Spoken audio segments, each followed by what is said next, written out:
주기도문 마지막 송영 찬양으로 결말을 짓고 있습니다. 대개 나라와 권세와 영광이 아버지께 영원히 있사옵나이다. 대개 왜냐하면 우리가 이 기도를 드리는 근거는 나라와 권세와 영광이 아버지께 있기 때문이라고. 그 중에 첫 번째 찬양이 나라가 당신의 것입니다. 킹덤, 왕국이라고 그랬죠. 그 나라의 왕이 하나님이시고 하나님이 통치하신다고 선포하고 고백한다는 말은 우리가 그 나라의 백성이고 우리는 그 나라의 신하라는 고백이고, 동시에 이것을 찬양으로 올려드린다는 것은 하나님께서 베풀어 주신 왕이신 그분의 은혜, 성은혜에 감사하며 그 나라의 왕이신 하나님께 기꺼이 충성을 다하겠다, 신실하게 복종하겠다라는 뜻이라고 말씀드렸습니다. 오늘은 송영의 두 번째로 권세가 하나님의 것이라고 찬양하는 의미가 무엇인지 살펴보려고 합니다. 헬라어 단어에서 이 권세를 가리키는 두 개의 단어가 있는데, 하나는 엑수시아이고 하나는 여러분이 많이 들어본 두나미스입니다. 이 엑수시아는 authority, 권위로 많이 번역이 됩니다. 힘이나 어떤 권리를 가지고 다른 사람에게 행세할 수 있는 권위를 부여받죠. 권세, 지배하는 힘, 이걸 엑수시아라는 단어를 많이 쓰는가 하면, 주기도에서는 이 단어를 쓰지 않고 두나미스, 많이 들어보셨죠. 다이너마이트가 여기서 나왔죠. 파워, 스트렝스, 미러클 등으로 번역되는데요, 넓은 의미로는 이 강력한 힘, 능력, 초자연적인 능력, 그리고 권세라는 뜻도 포함하고 있는 단어입니다. 우리 한국말로 대개 나라와 권세와 그러니까 그냥 authority라는 느낌으로 많이 와닿지만, 사실은 이것이 단순한 어떤 권리, 권세, 권위가 아닌 파워, 능력, 힘을 포함한 권세인 거죠. 하나님의 이러한 두나미스, 파워가 영원히 아버지께 있다고 그 하나님의 권세를 찬양한다. 무슨 뜻일까요? 하나님의 권세가 영원합니다. 당신에게 그 권세가, 그 능력이, 그 힘이, 그 파워가 있습니다. 이렇게 찬양하는 의미가 무엇일까요? 우리가 세상에서도 힘 가진 사람들 앞에 힘없는 사람이 맥을 못 추죠. 아무리 반항하고 싶어도 무력이든 재력이든 완력이든 힘센 사람 앞에, 권세를 가진 자 앞에서 어쩔 수 없이 머리를 숙이는 경우가 많습니다. 꼼짝하지 못합니다. 힘이나 권세를 가진 자가 명령하면 아래 사람은 철저히 복종해야 되죠. 특별히 이 군대에서는 이 전쟁이라고 하는 특수한 상황, 그러니까 총탄이 날아다니고 생사가 왔다 갔다 하는 이 급박한 상황을 대비해서 엄격한 상명하복의 질서를 요구합니다. 총탄이 날아오는 상황에 수류탄이 터질지도 모르는 훈련장에서, 실탄 사격 연습을 하는 훈련장에서 질문이 있는데요, 꼭 그렇게 해야 됩니까? 이러면 큰일 나는 거예요. 그래서 상급자의 지시를 무조건 복종하게 요구하는 겁니다. 위기에 대처하기 위해서 만들어진 특별한 질서 체계가 군대의 상명하복 질서이죠. 일반 인간 사회에서도 가끔은 이런 엄격한 질서가 필요한 경우가 있습니다. 생명을 만지는 일이나 또 잘못 건드리면 크게 큰 폭발이 일어나거나 위험한 상황이 될 때는 우리가 함부로 자기 마음대로 못하도록 하는 것이죠. 하지만 이런 특별한 질서 체계를 전쟁이나 작전 상황 또는 훈련 상황이나 군대에서 근무 시간도 아닌 퇴근하고 난 다음에 군 생활이 아닌 상황 속에서도 여전히 그 군대의 계급을 가지고 상명하복, 무조건 복종을 요구하고 계급으로 모든 것을 누르는 경우도 참 많았습니다. 그래서 군대에서는요, 근무 시간 이외에도 상급자가 말도 안 되는 지시를 해도 일단은 예 알겠습니다 하고 속으로는 뭐 저딴 걸 시켜 요걸 해도 일단은 고개를 숙이는 거죠. 그래서 한동안 우리 남자분들은 많이 들었겠지만 군대에서는요, 계급이 깡패다 이런 말을 하기도 했어요. 힘을 가진 자가 아무렇게나 힘을 사용해서 피해를 주고 힘들게 했기 때문입니다. 그래서 힘 있는 사람을 향해서요, 앞에서는 네 알겠습니다 하지만 속으로는 힘 좀 있다고 까불고 설치다가 너 언젠가는 큰 코 다칠 거야, 제대하고 보자, 뭐 이런 식의 생각을 하면서 권세 앞에 굴복하는 듯 하지만 마음속으로는 비난하고 있는 겁니다. 세상에 많은 권세들이 그렇습니다. 그 권세를 정말 존경하고 존중하고 정말 기꺼운 마음으로 순종하기보다는 아이고 높은 자리 있다고 까불고 있지 언젠가는 봐 하고 억지로 순종하는 경우가 많다는 것이죠. 하지만 하나님의 권세는 그런 식이 아닙니다. 하나님의 권세는 강하기만 하지 않고 그 권세가 고귀하고 아름답기도 합니다. 그래서 우리는 이 지금 하나님의 능력, 하나님의 권세를 지금 찬양하고 있잖아요. 비난하는 것이 아니라 그 권세를 인정하고 그 하나님께 가장 강력한 권세와 힘과 능력이 있음을 믿고 그 하나님을 믿고 신뢰하고 따르려고 합니다. 그래서 그 권세를 가진 하나님께 기꺼이, 억지로가 아니라 기꺼이 복종하는 것이죠.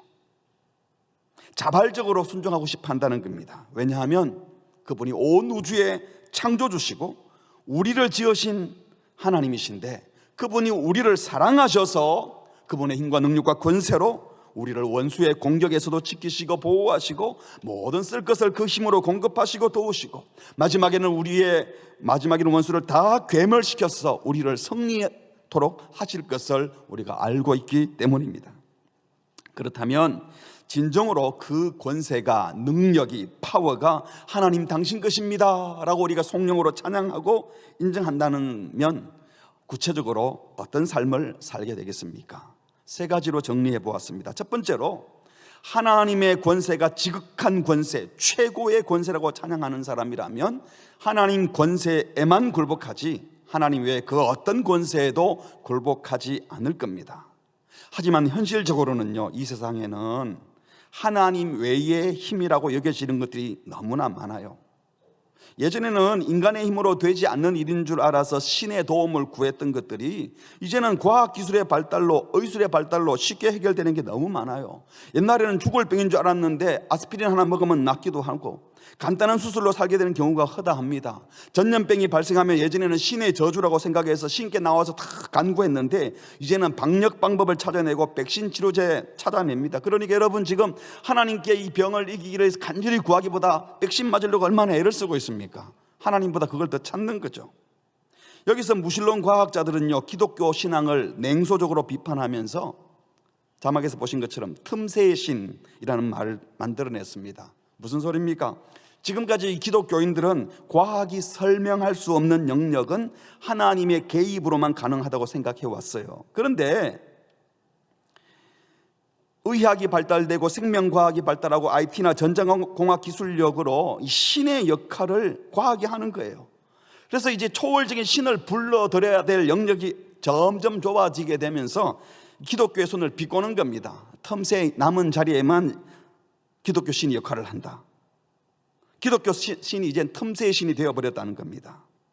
그러다 보니까 사람들은 매사에 하나님을 찾는 것이 아니라 문제가 생기면 스마트폰 뒤집니다. 검색합니다. 하나님보다 정보를 더 빨리 주는 게 스마트폰이니까. 아는 것이 힘이고 돈으로 안 되는 것이 없고, 권력을 지면 돈 따라오고 돈 지면 권력 따라온다고 생각합니다. 점점 더 신의 위치는 좁아지고 말았습니다. 실제로 이 세상을 살다 보면 하나님의 권세, 하나님의 능력을 경험하기보다 다른 힘들이 우리의 인생길을 열어주는 것 같고 다른 힘이 우리의 인생을 망하게 하는 것처럼 보입니다. 실제로 그렇잖아요. 돈 없어서 비참함을 느끼지 하나님 없어서 비참함을 느끼는 경우가 더 적지 않습니까? 권력 가진 사람 앞에 비굴해지기도 하고 조금 실력 있고 힘 있는 사람 앞에 꼬리를 상 내립니다. 이 땅에 사는 동안 하나님의 권세가 아닌 다른 힘들이 돈이나 명예나 어떤 학력이나 요즘 외모도 큰 자리를 차지하죠. 이쁘면 다 해결되잖아요. 가문, 사회적 지위, 이런 것들이 있으면 어깨에 힘주고 없으면 비참해지고, 있으면 웃게 만들고 없으면 슬퍼하고. 그래서 그리스도인들마저도요, 하나님이 아니라 그런 것들을 더 찾고 구하는 것 같습니다. 그러나 명심할 것은요, 결코 그것들이 우리 영혼의 진로에는 아무런 영향을 줄 수 없다는 것입니다. 우리 영혼과 육체를 죽이고 살리는 유일한 권세는 그런 과학이 아니고 돈이 아니에요. 오직 하나님만이 우리의 영혼과 육체를 영원히 책임지는 분이심을 잊지 말아야 합니다. 마태복음 10장 28절에 예수님이 말씀하셨습니다. 함께 할까요? 시작. 몸은 죽여도 영혼은 능히 죽이지 못하는 자들을 두려워하지 말고 오직 몸과 영혼을 능히 지옥에 멸하실 수 있는 이를 두려워하라. 그 어떤 권세도 두려워하거나 그 어떤 권세에도 굴복할 수 없다는 겁니다. 오직 주님께만 굴복해야 한다는 겁니다. 주님이 우리 영혼을 살리기도 하고 죽이기도 하시는 분이요, 오직 주님만이 그 모든 최종 권세자이요 최종 능력이기 때문입니다. 여러분 시편을 읽어보면 자주자주 나오는 편이 나의 힘이신 여호와여, 나의 권세이신 나의 능력이신 여호와여, 내가 주를 사랑하나이다. 나의 반성, 나의 요새, 피할 바위, 나의 방패, 구원의 뿔, 나의 산성, 그분이 하나님이라고 여러 단어를 표현해서 주님이 참된 권세자라고 고백하는 거죠. 하박국 3장 19절에서도 주 여호와는 나의 힘이시라. 우리의 참된 힘과 능력이 되시는 분은 오직 주님뿐이십니다. 그 어떤 권세 앞에도 비굴해지지 마시고 하나님 한 분만 섬기고 그 권세 앞에만 굴복하고 그 권세만 찬양하는 자들이 되시기를 주의 이름으로 축복합니다. 하나님 권세 외에 그 어떤 권세에도 굴복하지 않았던 성경 인물들이 참 많지만 다니엘의 세 친구들을 한번 생각해 보십시다. 바벨론 제국의 느부갓네살 왕은요, 금으로 자신의 신상을 만들어 놓고 그 금신상에 절하지 않으면 맹렬히 타는 풀무불 속에 던져 넣겠다고 선포를 했습니다. 밑에 신하들이 그렇게 왕을 꼬드겨서 그런 신상을 만든 거죠. 하지만 다니엘의 세 친구 사드락 메삭 아벳노고는 금신상에게 절하지 않았습니다. 당대 최고의 권력자인 바벨론 제국의 대왕이 명령했어도 그 어떤 형벌이 기다리고 있다 하여도 그 권세가 하나님 권세 아래에 있다는 것을 알았기 때문에 하나님 외에 그 어떤 권세에도 굴복할 수 없었기 때문에 절하지 않았습니다. 다니엘의 세 친구들을 시기하던 바벨론 제국 본토 신하 몇몇 사람들은 이 세 친구가 절하지 않으니까 마치 기다렸다는 듯이 왕에게 바로 고소했습니다. 왕이시여, 왕이 명령하기를 나팔과 피리와 수금과 각종 악기 소리가 나면 모두 다 금신상에게 절하고 절하지 않으면 누구든지 맹렬히 타는 풀무불 속에 던져 넣겠다고 말씀하지 않았습니까? 그런데 저 유다 사람 사드락 메삭 아벳노고 왕께서 저 포로된 것들을 바벨론 지방을 다스리게 하는 관리로 세워줬는데 배은망덕하게도 왕을 무시하고 왕의 신들을 섬기지도 않고 왕이 세운 그 금신상에도 절하지 않았습니다 하면서 풀무불에 쳐넣을 것을 요청했습니다. 하나님의 권세에만 굴복한다고 여러분 탄탄대로가 펼쳐지는 것이 아니에요. 오히려 세상 권력자들은 우리가 하나님의 권세에만 굴복하면 우리를 궁지에 몰아넣으려고 합니다. 웃기고 있네, 그게 무슨 신이라고 하면서 자기를 따르지 않으면 우리를 핍박한다는 거예요. 여러분, 그러나 성도는 그때 잘해야 합니다. 이 고소를 받은 왕이 분노하면서 사드락 메삭 아벳노고를 불러놓고 물어봅니다. 너희들이 정말 금신상에게 절하지 않았느냐? 너희가 평소에 나를 존경하고 내 명령에 잘 따라하고 순종해서 관리로 삼았는데 왜 그랬느냐? 사실 왕은 이들을 신뢰하고 싶었어요. 다른 모든 면에서는 신뢰하는데 절하지 않은 것만 마음에 안 들었던 거예요. 지금이라도 내가 금신상 앞에 한번 딱 절하면 살려줄 테니 한번 절해라. 그러면서 말하기를, 그런데 만일 이번에도 내게 절하지 않으면 내가 지금 어명을 내리고 공포를 한 상태에서 너희를 봐줄 수가 없다. 지금도 절하지 않으면 풀무불 속에 던져 넣겠다. 감히 너희들을 나에게서 건져낼 다른 신이 있단 말이냐? 이 말은 너희들이 믿는 신보다도 내가 너희의 생사를 주장하고 있으니 내게 굴복하라는 뜻이었습니다. 위협한 거죠. 하지만 다니엘의 세 친구들은 전혀 비굴하지 않았습니다. 왜요? 하나님보다 더 큰 권세자가 없음을 분명히 믿었기 때문입니다. 그래서 당당하게 대답합니다. 다니엘 3장 16절입니다. 사드락과 메삭과 아벳노고가 왕에게 대답하여 이르되, 같이 읽을까요? 느부갓네살이여, 우리가 이 일에 대하여 왕에게 대답할 필요가 없나이다. 이건 뭐 대답할 필요도 없는 겁니다. 당신이 최고 권세자가 아닙니다, 이 말이죠. 계속합니다. 왕이여, 우리가 섬기는 하나님이 계시다면 우리를 맹렬히 타는 풀무불 가운데서 능히 건져내시겠고 왕의 손에서도 건져내시리이다. 그렇게 하지 아니하실지라도 왕이여, 우리가 왕의 신들을 섬기지도 아니하고 왕이 세우신 금신상에게 절하지도 아니할 줄을 아옵소서. 하나님의 권세, 하나님의 능력이 우리를 구원하실 것이라고 믿는다는 것은 지금 당장 풀무불 같은 고통에서 건짐받을 것이라는 그런 말이 아니에요.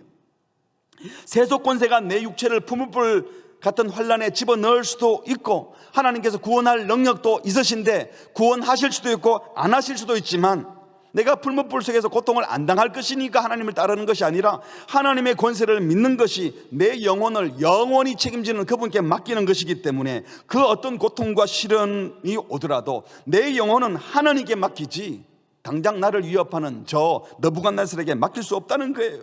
내 영혼을 끝까지 책임지고 보호하실 분은 오직 하나님이시기 때문에 그리 아니하실지라도, 혹시 나를 죽도록 내버려 두실지라도 나를 죽이는 것이 아니라 영원히 살리는 것을 믿기 때문에 나는 느부갓네살 당신이 만든 신상에게 굴복할 수 없습니다. 나는 하나님만 섬기겠습니다. 당당히 고백했던 것입니다. 여러분, 하나님의 권세를 믿으십니까? 그렇다면 그 어떤 것에도 굴복하지 마시고 주께만 굴복하는 자들이 되시기를 바랍니다. 이 세상의 권세 중 실제로 우리 성도들의 마음을 가장 많이 빼앗아가는 세력, 우리가 가장 조심해야 될 신이 있다면 그게 만몬신입니다. 재물신이에요. 성경에서는요, 우상 만들어서 섬기지 말라는 이 소리보다 돈에 대한 얘기를 훨씬 더 많이 하고 있어요. 예수님께서도 한 사람이 두 주인 섬기지 못한다, 이를 미워하고 저를 사랑하거나 이를 중히 여기고 저를 경히 여기지 둘 다를 그렇게 할 수는 없다. 같이 할까요? 시작. 너희가 하나님과 재물을 겸하여 섬기지 못하느니라. 여기 하나님과 재물을 서로 비교하고 있는 것은 재물이 바로 신의 세력만큼이나 강력하게 우리를 몰아붙이고 있다는 거예요. 물론 사람들이 뭐 돈을 신이라고 부르고 절하고 그러진 않죠. 하지만 머릿속에 하나님만 못하는 거 있어도 돈으로는 못하는 게 없다는 생각이 깔려있지 않습니까? 말은 그렇게 안 하죠. 그렇지만 돈을 먼저 찾지 않습니까? 문제가 생기면 돈 있나? 돈으로 해결하려고 합니다. 실제로 돈은 권력을 움직여요. 돈은 언론도 좌지우지합니다. 우리가 돈 때문에 속아놓은 정보가 얼마나 많습니까? 신문 기사들이요, 돈 받고 써주는 기사가 얼마나 많은지 몰라요. 세상 기사만 그렇지 않고요, 제가 보니까 교계 신문들도 그래요. 돈으로 정보를 사고 파는 겁니다. 언론을 좌지우지합니다. 한 사람 운명을 돈으로 그냥 들었다 놨다 합니다. 자녀 교육도 돈으로 하고 신앙생활도 돈이 있어야 하고, 돈 없으면 교회 가서 창피당하니까 어느 정도는 갖추고 나가겠다고 말하는 분이 얼마나 많아요.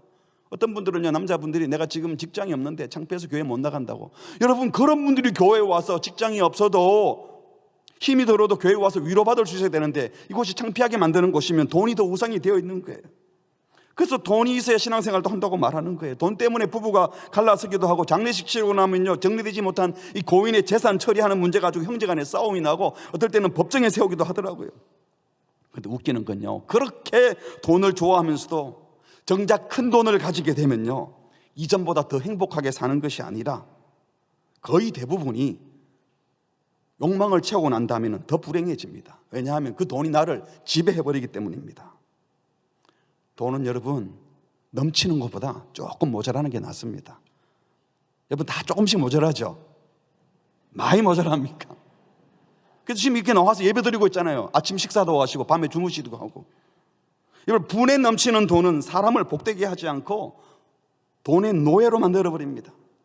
성경 말씀처럼 돈 자체는 분명 나쁜 것이 아니에요.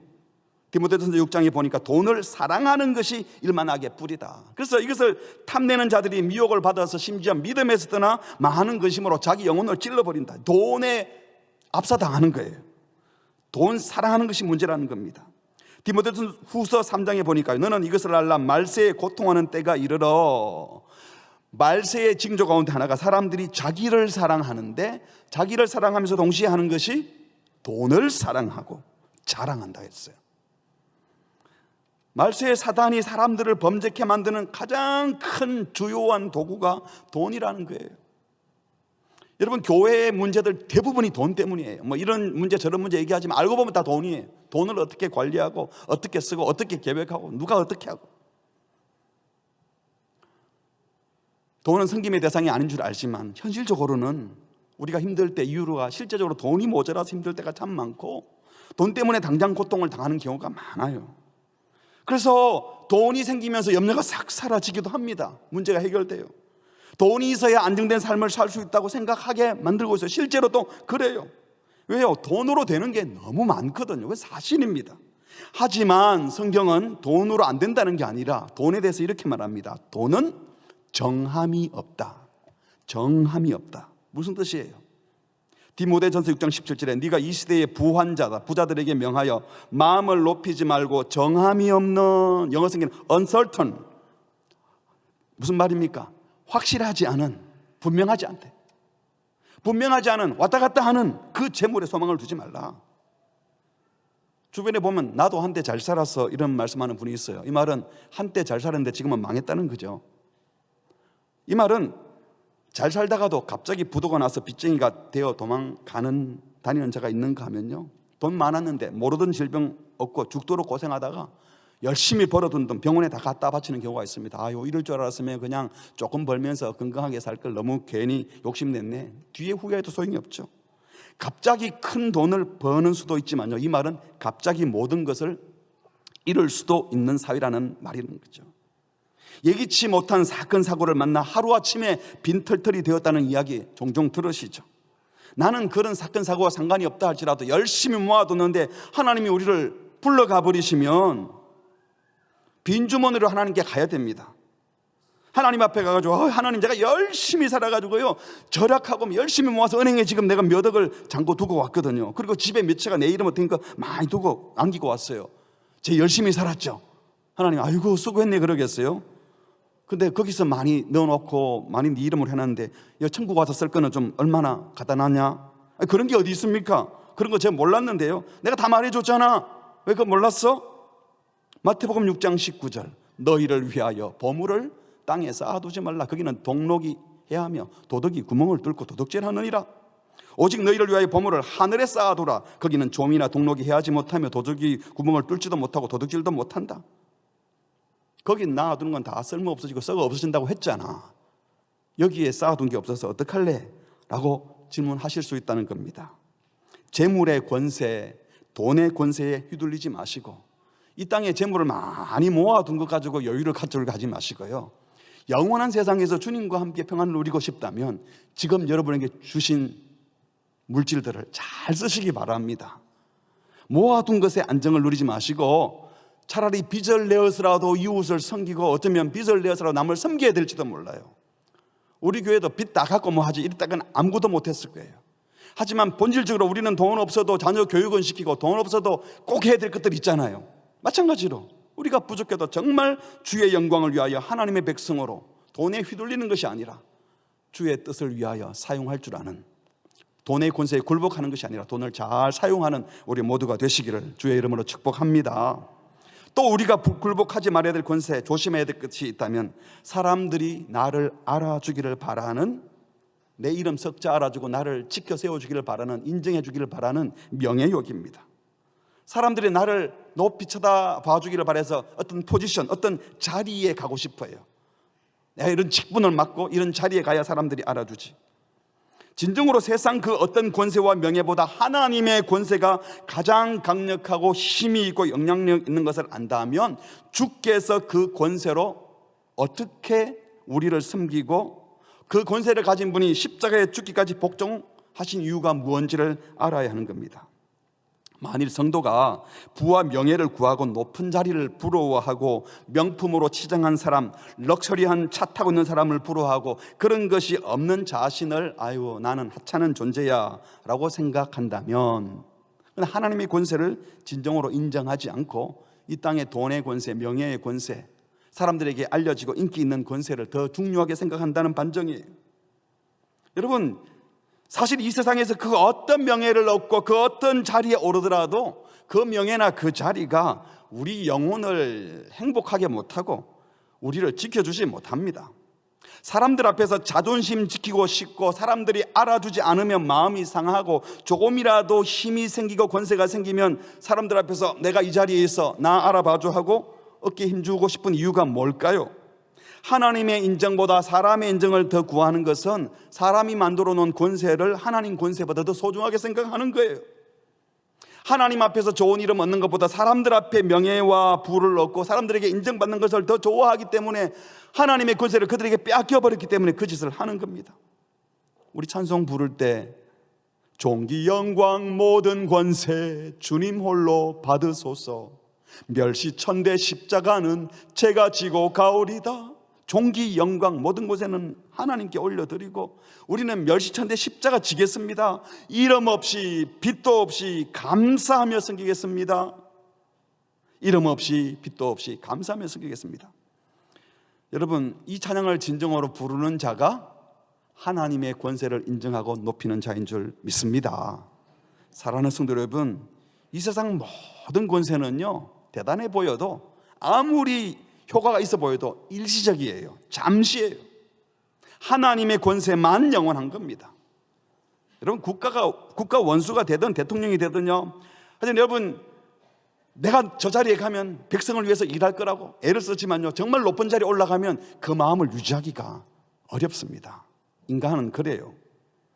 이 세상의 권세는 그리고 그 권자에 있을 뿐이에요. 대통령이 돼도 우리나라처럼 5년밖에 못하니까 처음에 대단한 것 같아도 이제 얼마 안 남게 되면 일상의 삶으로 돌아와야 되잖아요. 돈의 권세도 일시적이고 명예의 권세도 일시적이며 사람의 권세는 모두 다 잠깐입니다. 물론 이 세상에서는 그 일시적인 권세가 도움될 때가 많아요. 물론 도움되는 것이 일시적이죠.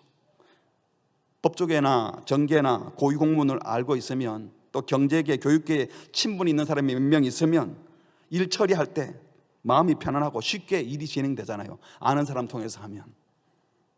서울에 우리 성도들 보면은 지방에서 진료를 받다가 서울에 큰 병원에 입원하고 뭐 진료받고 싶은데 사실은 예약이 너무 차서 못 간다 그럴 때 뭐 병원 관계자나 의사 선생님 몇 분 아는 분이 있어서 전화 한 통 하면 되는 일들이 꽤 있더라고요. 뭐 그게 또 불법이 아니고 적법하다고도 그러더라고요. 그러다 보니 어떤 자리에 가는 것, 어떤 지위, 어떤 명예를 가지고 있는 것이 실제로 좋아 보여요. 그런데 이 모든 명예, 지위 관계되는 이 세상의 권세는, 돈의 권세는, 그 어떤 권세도 세상 권세는 모두 다 임시적인 것들이에요. 임시적인, 템포러리예요. 더 센 것이 나오면 그것은 다 퇴물이 되고 맙니다. 자동차도 그렇잖아요. 신형이 나오면 옛날 차는 값이 툭 떨어지잖아요. 새 모델이 나오면 옛날 모델은 툭 떨어지는 것처럼 이 세상의 모든 권세는 다 임시적입니다. 그러므로 세상 권세가 결코 우리 영혼을 영원히 지켜줄 수도, 우리 생명을 책임질 수도 없어요. 하지만 하나님이 가지신 권세를 진정으로 알고 믿고 찬양하는 사람은 때마다 어디가 더 센가, 누가 더 센가 눈치 보면서 제2의 권세, 제3의 권세자가 나타날 때마다 눈 돌릴 필요가 없습니다. 세상 사람들은 이번에는 여기 가야 되겠다, 이번에는 저기 붙어야 되겠다, 이번에는 여기 찍어야 되겠다 하지만 저와 여러분은 최고의 권세자이신 주님의 눈치만 보면 되는 줄 믿습니다. 영원한 권세자, 그분이 하나님이시기 때문입니다. 만일 우리가 하나님보다 더 두려워하는 것이 있고 하나님 외에 또 누군가의 눈치를 보고 있다면, 권력자의 눈치를 보고 있다면, 가진 자의 눈치를 보고 있다면, 정보를 많이 가진 사람의 눈치를 보고 있다면, 다른 사람들의 눈치를 보고 있다면 하나님이 모든 힘과 능력을 가지신 최고의 권세자임을 인정하지 않기 때문입니다. 하나님의 말씀을 지켜 행하는 것보다 더 소중한 것이 있다면 나라와 근세와 영광이 아버지께 영원히 있사옵나이다라고 하는 찬양은 거짓된 찬양이 될 것입니다. 바라기는 우리가 찬양하는 그대로 참으로 주께만 모든 권세가 있기에 나는 주께만 굴복하고 주의 말씀에만 순종하며 그 어떤 것이 나타나도 더 센 것처럼 나타나는 것이 보여도 그곳에 굴복하지 않고 주님만 섬기겠습니다. 주의 권세에 굴복하는 우리 모두가 되기를 주의 이름으로 축복합니다. 두 번째로, 하나님께 모든 권세가 있다고 고백하고 찬양하는 성도라면요, 아무것도 자기 마음대로 못할 겁니다. 왜? 최고의 결정권자인, 매사의 최고 권위자인 그분께 결재를 받고 행동하게 될 거예요. 왜냐하면 하나님은 모든 힘과 권세와 능력을 가지신 주권자이시기 때문입니다. 주권자이신 하나님, 하나님의 권세가 얼마나 대단한지는요, 하나님의 아들 예수님을 통해서 보여주셨습니다. 예수님이 이 땅에 오신 이유 중에 하나는 하나님이 누구신지를 우리에게 보여주시는 거예요. 예수님이 하신 일을 보면 하나님이 어떤 분인지 안다는 거예요. 예수님은 바다를 잔잔케 하시고 무리를 걸으시고 밤새 전문 어부가 잡지 못했던 고기를 다 움직여서 만선이 되기도 하시고 보리떡 5개 물고기 2마리로 5,000명을 먹이기도 하는 초자연적인 역사를 일으키는 분입니다. 자연계를 마음대로 움직이며 자연계를 초월하시는 초자연적인 능력, 권세를 가지신 분이십니다. 또 예수님은 나병 환자를 고치시고 눈먼 자 눈뜨게 하시고 걷지 못하는 자 걷게 하시고 귀신을 내쫓으시고 죽은 자를 살리셨습니다.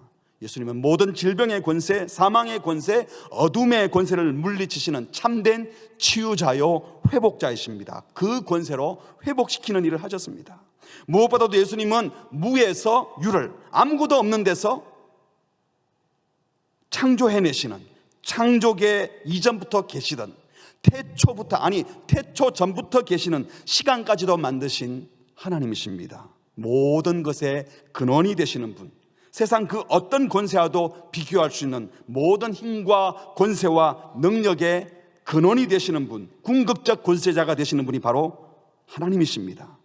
그리고 그 하나님은 모든 역사의 주관자이십니다. 그래서 사도 바울이 고백하지 않았습니까? 로마서 11장 36절 다 함께 합시다. 시작. 이는 만물이 주에게서 나오고 주로 말미암고 주께로 돌아감이라. 그에게 영광이 세세에 있을지어다. 아멘. 모든 것의 시작도 과정도 결말도 주님께 있다는 거예요. 할렐루야, 아멘. 이것이 바울의 고백이었어요. 찬양이었어요. 시편 127편에서는 좀 다른 식으로 표현을 했죠. 여호와께서 집을 세우지 아니하시면 세우는 자의 수고가 헛되고, 우리가 집을 세워야 되지만 하나님이 세워줘야 된다는 거예요. 여호와께서 성을 지키지 않았으면 파수꾼에 깨어있음이 헛되도다. 파수꾼이 깨어서 성 지켜야 되지만 하나님이 도와주지 않으면 안 된다는 겁니다. 모든 것이 주님의 손에 달려있다는 거예요. 그러므로 성도는 자기 마음대로 함부로 결정하지 말아야 합니다. 함부로 행동하지 말아야 됩니다. 왜? 최종 권세, 궁극적인 권세, 최종 결재권자가 하나님이시기 때문에 하나님의 결재를 받고 행동해야 한다는 것입니다. 그런데 여기서 우리가 하나 짚고 넘어가야 할 것은요, 최고의 권세자이신 하나님께 최종 결재를 받아야 한다는 게 무슨 의미인가 하는 거예요. 모든 결재권이 하나님께 있음을 알기 위해 매사에 하나님께 묻고 하나님께 답을 얻어 말하고 행동해야 하는데, 그 말인데 실제로 우리 신앙인들이 그렇게 하고 있나요? 한다면 또 어떤 식으로 결재를 받고 있습니까? 아니, 우리가 물을 때마다 대답을 적극적극 해주십니까? 어느 대학에 원서를 내거라, 이 직장에 가지 말고 저 직장에 가거라, 오늘 출근길에는 전철을 타지 말고 버스를 타거라, 오늘 외식할 때는 그 고기에 문제가 있으니까 채식을 하거라, 채소만 먹어라, 오늘 아이들이 요청하는 것을 이번에 들어주지 말고 2달 후에 들어주거라, 뭐 이런 식으로 결제 받아본 적이 있으세요? 없죠? 그럼 어떻게 하라는 겁니까? 하나님께 모든 권세가 있고 결재권자 하나님께 다 물어보아야 한다는 말씀은요, 그런 뜻이 아닙니다. 하나님은 우리 삶의 아주 많은 부분에 대해서 전결권을 주셨어요. 전결권. 무슨 말입니까? 하나님이 이미 기준이나 가이드라인을 다 주시고 전결권을 가진 우리가 직접 분별하고 결정하고 행동하라는 거예요. 쉽게 예를 들면 여러분 주민센터에 가서 주민등록등본, 인감증명서 이런 거 발급받을 때 그 발급받을 때마다 동장님이 오셔서 도장 깡 찍어줍니까? 그렇게 하지 않죠. 그냥 사무직원이 전결권을 가지고 일상적인 일은 그렇게 처리해요. 그냥 정해져 있기 때문에. 구청, 시청, 청와대 모두 마찬가지예요. 대통령이 다 도장 찍어서 여러분 표창장 주는 거 아닙니다. 밑에서 실무관들이 그렇게 하는 거예요. 여러분 대학 총장이 주는 표창장, 장학증서 이런 거 총장이 일일이 도장 안 찍어요. 아래 사람이 그냥 합니다. 전결권을 받았어.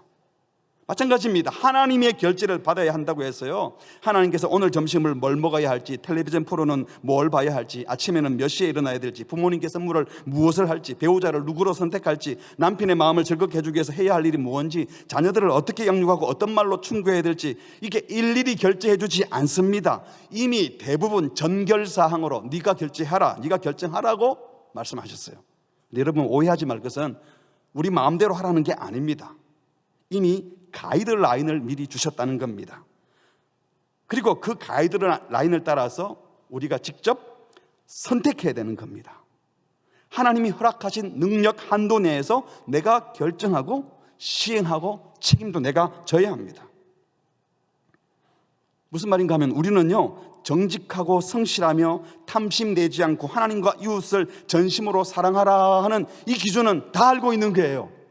이거는 바꿀 수 없어요. 이미 기준을 받았어요. 그 어떤 경우에도 우리가 거짓을 선택할 결정권이 없어요. 남의 생명을 해치거나 남의 가정을 해치고 간음을 할 결정권이 없어요. 남의 물건을 훔쳐서 안 된다는 것은요, 이미 결정해 주신 것이지 다시 허락받을 필요도 없습니다. 그건 안 되는 거예요. 이미 다 결정된 거예요. 하나님은 우리가 스스로 규칙적으로 식사를 하고 운동하고 몸에 좋은 음식을 찾아 먹을 권리와 자유도 주셨어요. 부모로서 자녀를 양육하고 훈계할 권세도 주셨습니다. 그래서 내 방식이 아니라 자녀를 양육하도록 우리에게 전결권을 주셨기 때문에 그분의 교양과 훈계로 자녀를 양육해야 되는 거죠. 주님이 보여주셨던 것처럼 목숨을 내어놓고 아내를 사랑하고 남편에게 복종하는 주님의 가르침을 따라 부부 생활을 해야 하는 겁니다. 그래서 우리는 하나님이 내게 주신 권세가 무엇인지, 그 권세를 가지고 어떻게 결정해야 될지, 그 기준이 무엇인지를 끊임없이 배우고 듣고 확인해야 돼요. 그게 뭡니까? 아침마다 큐티하는 것이고, 성경을 통독하는 것이고, 새벽마다 예배드리면서 말씀을 듣고, 주일마다 말씀을 듣고, 다락방에서 말씀을 나누는 것들이 바로 하나님께 주신 정결권을 어떻게 사용할지, 또 중요한 결정은 어떻게 해야 할지 우리가 말씀을 통해서 분별력을 갖게 되는 것입니다. 이미 명백하게 지시한 것들이 있는데 그거 또 물을 필요는 없어요. 예를 들어서 시험 기간에 이번에 너무 중요한 시험인데 우리 아이들 그냥 예배 빼먹고 학원 보내도 될까요? 이런 거 물어보지 마세요. 그걸 왜 물어봐요? 답이 정해져 있는데 지킬 능력이 없어서 딴짓을 하고 있는 거잖아요. 이번에 주신 돈 한 번만 마음대로 쓰고 11조 다음에는 안 해도 안 될까요? 다음부터 할게요. 이런 거 물어볼 필요가 없어요. 아이고 내가 잘못했다 하고 그냥 다시 순종할 마음을 먹어야죠. 부모 공경 마땅한 일이지만 다음부터 하면 안 될까요? 이번에는 다른 게 더 중요한 게 있는데 그거보다 더 중요한 게 어디 있다고요? 이런 질문은 질문할 필요도 없는 거예요. 하나님의 권세를 진실로 믿고 의지한다면 어떻게 해야 될지 이미 우리에게 가이드라인 다 주셨습니다. 이런 것은 선택의 여지가 없어요. 순종하고 실행할 일만 남았는데 내가 순종할 능력이 없으니 주님 불쌍히 여겨달라고, 그 힘을 달라고 기도해야 되는 거겠죠. 그러므로 이미 주님이 하신 말씀들을 기억해내고 찾아내어서 순종하는 것이 필요합니다. 그리고 순종할 능력을 달라고 기도하는 것이 필요합니다. 그리고 이미 말씀하신 건 맞는데 이제 이 말씀을 구체적으로 현실에서 적용할 때 어떻게 해야 될지 잘 모를 때 분별력을 달라고 강구해야 되는 겁니다. 그래서 로마서 12장 2절에 보니까 너희는 이 세대에 본받지 말고 세상 사람들의 방식을 따라 생각하지 말고 오직 마음을 새롭게 다 바꾸고 변화를 받아서 하나님의 선하시고 기뻐하신 뜻, 그게 뭔지를 뭐라고요? 분별하라 그랬어요. 여러분, 예수 믿는 사람은 눈 딱 감고 그냥 아무렇게나 하는 게 아니고 생각해야 돼요. 기준을 가지고 분별을 해야 돼요. 그리고 순종해야 되는 겁니다. 뿐만 아니라 선악을 우리가 구별하는 것은 이제 너무 많이 말씀을 들어서 이거는 악이고 이건 선이야 구별이 되지만 어떨 때는 다 선한 것 같은데, 다 옳은 것 같은데 그 중에 뭐가 더 선할지를 또 찾아내야 되잖아요. 빌립보서 1장 9절에 보니까 내가 기도하노라, 바울이 빌립보 교인들을 향해서 너희 사랑을 지식과 총명으로 점점 더 풍성하게 하사, 사랑을 해야 되는 건 분명한데 여기에 뭐가 필요하다고요? 지식과 총명이 필요해요. 지식과 총명이 점점 더 풍성하게 해서, 그래서 너희로 지극히 선한 것을 뭐라고요? 분별해요. 사랑하는 건 분명해. 그런데 제대로 사랑하기 위해서는 지식과 총명으로 뭐가 더 선한지 지극히 선한 것을 분별해서 허물 없이 그리스도의 날까지 이르기를 구하라고 하셨습니다. 항상 마음속에 여러분, 나는 주님의 권세 아래 있다, 나는 주의 말씀에 순종할 의무가 있다, 그분의 결제를 받고 살아갈 사람이다 라는 분명한 신앙 고백으로 살아가시기 바랍니다. 우리 옆 사람과 이렇게 서로 인사할까요? 하나님께 항상 결제받고 행동합시다. 한 번 더, 정결권 제대로 사용합시다. 분별해야 돼요. 생각을 해야 돼요. 말씀 앞에 나와야 되는 겁니다. 마지막 세 번째로, 모든 권세는 하나님의 것이라고 찬양한다면 그 권세 아래 있는 자답게, 그 권세 안에 있는 자답게 살아야 합니다.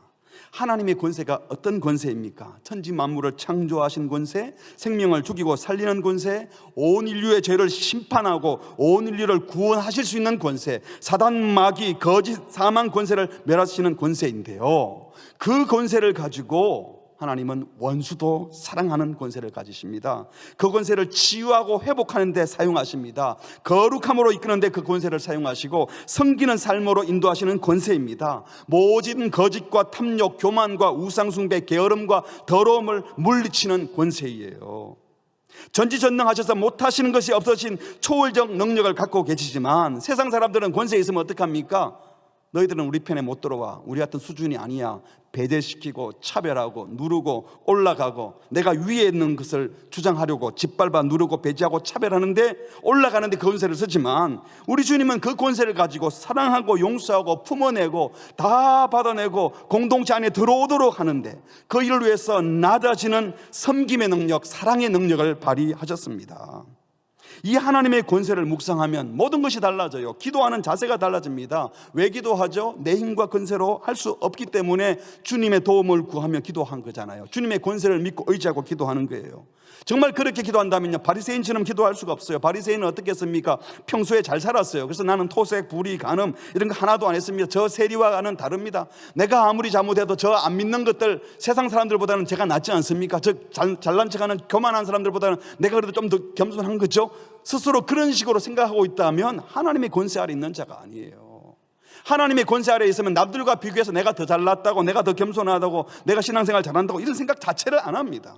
하나님의 권세 앞에 있는 자는 세리처럼 말합니다. 감히 눈을 들어 하늘을 쳐다보지도 못하고 가슴을 치면서 하나님 불쌍히 여겨주십시오, 저는 죄인입니다. 이게 정말 겸손한 하나님의 권세 아래 있는 기도자의 자세가 되는 거예요. 뿐만 아니라 심판하시는 하나님의 권세를 알고 나면 도덕적인 삶도 달라집니다. 죄를 미워하고 악을 벌하시는 하나님의 권세를 믿는다면 범죄하기가 무서워지는 거예요. 하나님의 심판의 권세가 죄에 임한 걸 알기 때문에 우리가 함부로 죄짓고 불순종하는 이유가 뭡니까? 하나님 무서워하지 않아서 그러는 거예요. 하나님 무시하는 거예요. 왜 도둑질하죠? 하나님의 법을 어기면 살 수 있지만 돈 없으면 못 산다는 생각 때문에 도둑질하는 거 아닙니까? 하나님께서 그 권세와 능력으로 내 삶을 인도해 줄 것을 못 믿으니까 훔치고 거짓말하고 탐욕을 부리는 것 아닙니까? 죄를 미워하셔서 심판하시는 하나님, 정직하게 살아도 우리 생명과 명예를 지켜주실 하나님의 권세를 믿는다면 거짓된 일을 할 리가 없는 겁니다. 그러나 하나님의 권세 아래에 살고 그 권세 안에 살고 있다면 하나님이 원하시는 대로 정직하고 진실한 삶, 겸손한 삶, 당장에는 욕을 먹어도 당장에는 이익을 얻지 못하더라도 손해를 보더라도 더 큰 권세를 가진 하나님 앞에 서는 것이 가장 하나님이 선하게 인도하실 것을 믿기 때문에 우리는 그 삶을 사는 것입니다. 예배를 왜 등한히 여깁니까? 하나님 우습게 여기는 거죠. 돈의 권세보다 하나님의 권세를 더 믿는다면 돈 버는 일 때문에 예배를 소홀히 여길 일이 없을 겁니다. 왜 사람의 눈치를 보고 사람들 앞에서 자존심 챙기는 것에 목을 맵니까?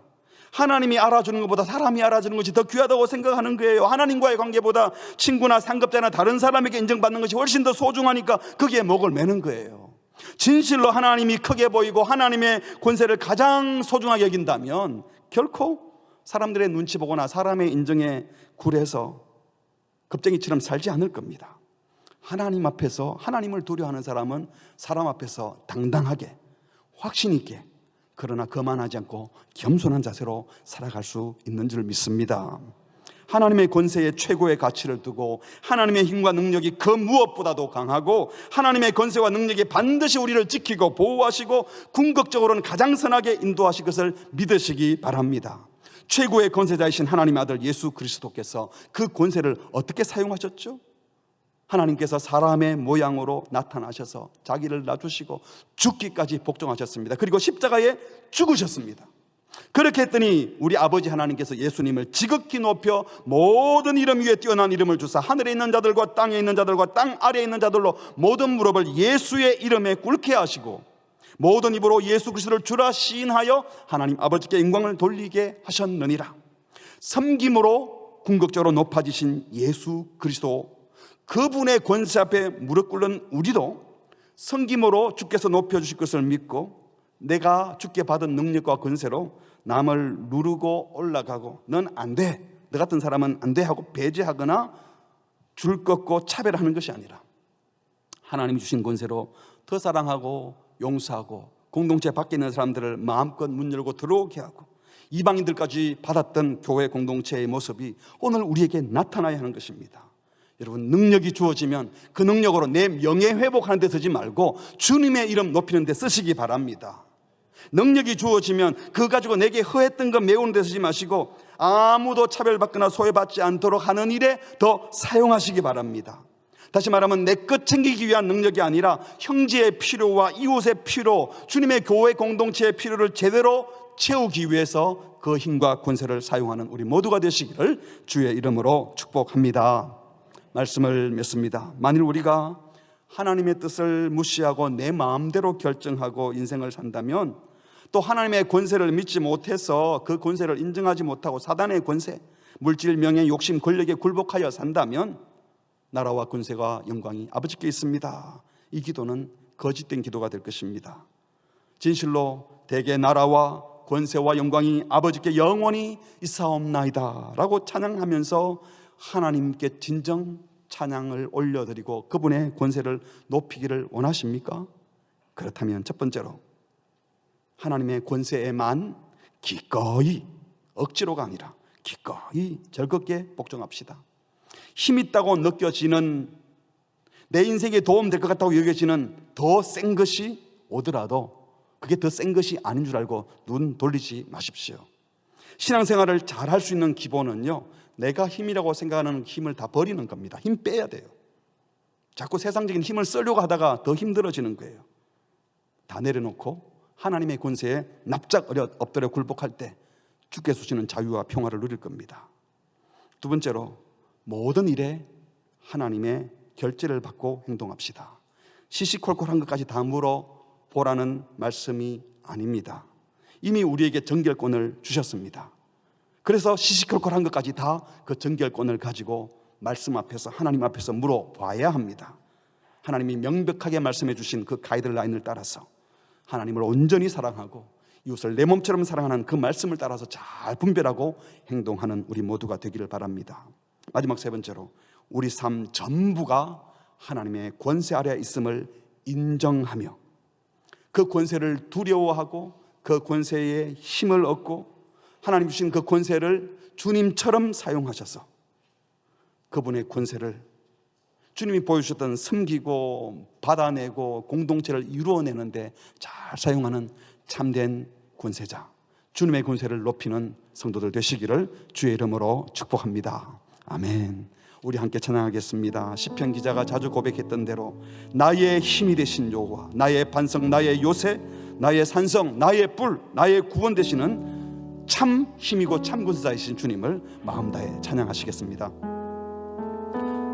나의 힘이 되신 여호와여, 내가 주님을 사랑합니다. 주는 나의 반석이시요 나의 요새시라. 주는 나를 건지시는 나의 주, 나의 하나님, 나의 피할 밥이시여 나의 방 되시라. 2절, 나의 생명이신 여호와, 내가 주님을 찬양합니다. 내가 주님을 찬양합니다. 주는 나의 사랑이시여 나의 의지시라. 주는 나를 이끄시어 주의 길 인도하시며 나의 생의 목자 되시니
기도하겠습니다. 나라와 권세와 영광이 다 아버지께 있다고 우리가 그렇게 많이 찬양하면서도 사실은 우리가 하나님의 권세가 아닌 이 땅에서 나를 좌지우지할 것 같고 내 생애에 뭔가 영향을 끼칠 것 같은 다른 권세, 그게 돈이기도 했었고 권력을 가진 사람이기도 했었고 또 높은 자리에 있어 보이는 어떤 명예를 가진 사람이기도 하지 않았습니까?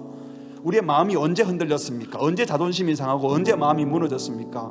하나님의 권세 아래에 있지 않고 다른 무엇인가 기대고 있었기 때문에 우리 마음이 흔들린 것 아닙니까? 이 시간 기도할 때 주님, 하나님 외에 그 어떤 것에서도 굴복하지 않겠습니다. 모든 권세가 주께 있음을 믿습니다. 선포합니다. 이제 주님의 결제를 받고 행동할 뿐만 아니라 매 순간순간 주의 뜻을 묻겠습니다. 주여 말씀해 주셔서 분별력을 주셔서 가장 선한 것, 지극히 선한 것을 분별해서 결정하고 행동할 수 있도록 주신 말씀에 순종할 수 있도록 하나님 은혜를 주십시오. 그 권세를 주십시오. 그래서 그 권세로 내 부족을 채우거나 남을 밟고 올라서는 권세가 아니라 예수님처럼 섬기고 공동체로 불러들이고 밖에 있는 사람들을 안으로 받아들이고 차별 배제가 아니라 한 공동체로 만들어내는 데 쓰임받을 수 있도록 주여 은혜를 주시옵소서. 우리 함께 합심으로 기도하시겠습니다. 하나님 아버지, 오늘도 우리에게 말씀을 주셔서 하나님께만 참된 권세가 있습니다. 주님이 아닌 나는 돈의 권세에, 명예의 권세에, 사람들의 눈에 세다 보이는 것에, 사람의 권세에 굴복하며 마음이 흔들렸던 것을 용서해 주시고 하나님이 이제 부끄러움 없이 정결하게 주님 앞에만 굴복하고 주의 권세 앞에만 서게 하여 주시옵소서. 그 권세 앞에 무릎을 꿇고 그 권세 앞에 내 자신을 돌리며 주님 앞에 무릎을 꿇어가는 눈이 되게 하여 주시옵소서. 하나님 매 순간 주의 뜻을 묻게 해주십시오. 하나님, 주님이 주신 지혜로 바로 분별하게 하시고 바로 결단하게 하시고 바로 결정하게 하여 주시옵소서. 내 삶 전부가 하나님의 권세 안에 있는데 마치 세상의 권세가 나를 압도하는 것처럼 오해하지 말게 하시고 마음이 무너지지 말게 하여 주시고 하나님의 세상에 어떤 권세도 아닌 주의 권세만 고백하고 주의 주신 권세로 섬기고 살아가고 공내전 이루어 쓰임받는 누구나 될 수 있도록 주의 은혜를 베풀어 주시옵소서. 하나님 그렇게 하셔서 우리 모두가 이번한 것도 천대 고생 주님을 높여드리고 주를 찾아가며 살아가는 우리 모두가 되게 하여 주시옵소서.